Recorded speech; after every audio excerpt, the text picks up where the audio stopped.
દ્વારકાધીશ, જય સિયારામ. તો વિડીયાની શરૂઆત કરીએ કે ઘણા લોકોને એક જ તકલીફ હોય છે કે અમે વિડીયા મૂકીએ છીએ મોટા લોબા અને વિડીયા કોપીરાઇટ બતાવે છે.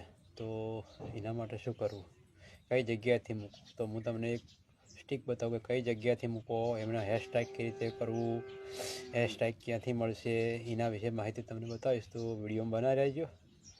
તો ચલો હું તમને બતાવું. તો સૌથી પહેલાં તમારે વિડીયો ચાલુ રાખજો આગળ. તો સૌથી પહેલાં તમારે પ્લે સ્ટોરમાં જવાનું.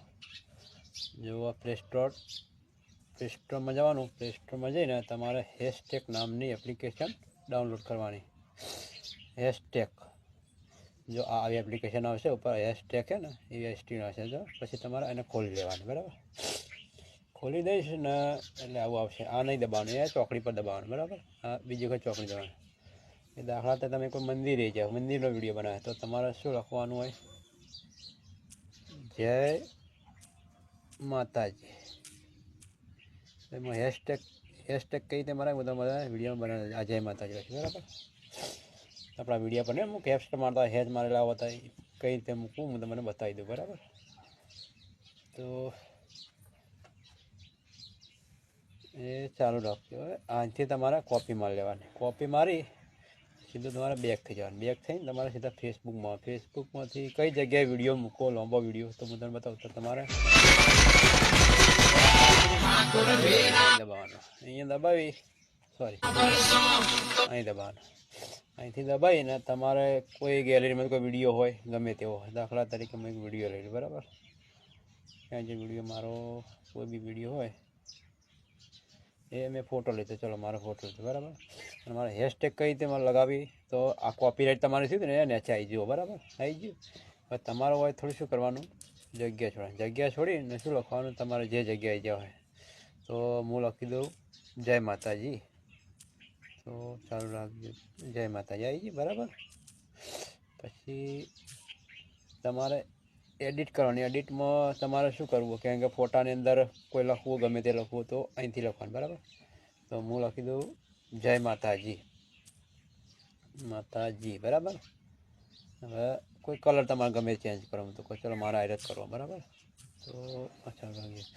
હવે તમારે વિડીયામાં થોડું અંદર કોઈ મેચ જો કરવું હતા તો અલગ અલગ કરવાનું. અલગ કલરમાં કયા કરવો હોય તો ચલો મને આ કલર પસંદ આવે તો આવું એ આ કરી દે, બરાબર? હવે શું કરવાનું, તમારે થોડું આગળ જવાનું. આ થોડું આગળ જઈને હવે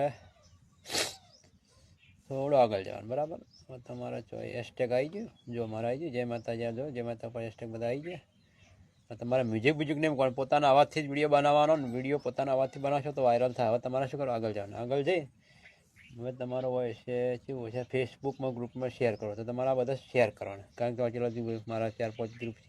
તો તમારો વિડીયો ફોટો કોઈ બી વસ્તુ ને વાયરલ થઈ જાય જલ્દી. જો એ હા જુઓ તમે, બરાબર? આ 4-5 ગ્રુપમાં મેં એડ કરી, બરાબર? હવે આ પોસ્ટ મેં ચડાવી દીધી, બરાબર? આ પોસ્ટ 1-2 દિવસમાં એના તો બહુ ફોલોવર હશે, બધું આવશે તમારા. કોઈ બી વિડીયો તમે બનાવો પોતાના અવાજથી જ બનાવવાનો, કોઈ બી જગ્યાએ જાય હોય તો. જો હું તમને 2-3 દિવસ પહેલાં મારી બતાવો કેટલા દિવસ થયા. ચાલુ રાખજો.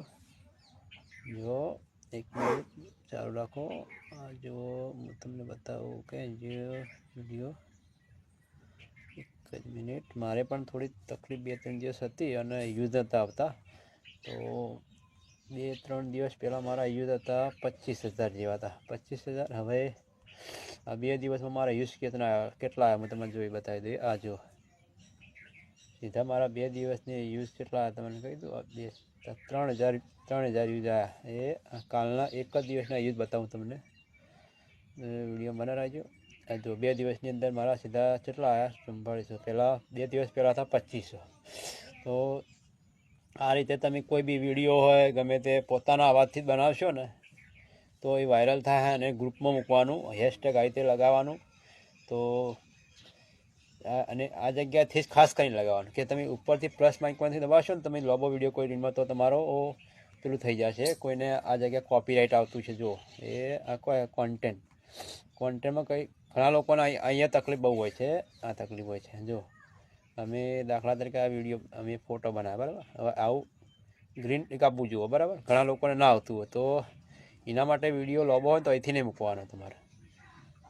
મેં બતાવે એ જગ્યાએ મૂકશો ને તમારો 100% વિડીયો વાયરલ બી થાય અને એ થાય. તમારે ફોટા ઉપર ગમે તે ઉપર કરવું હતું તો ચલો નવા વિડીયો મળીશું. ત્યાંથી રજા લઈએ. જય માતાજી,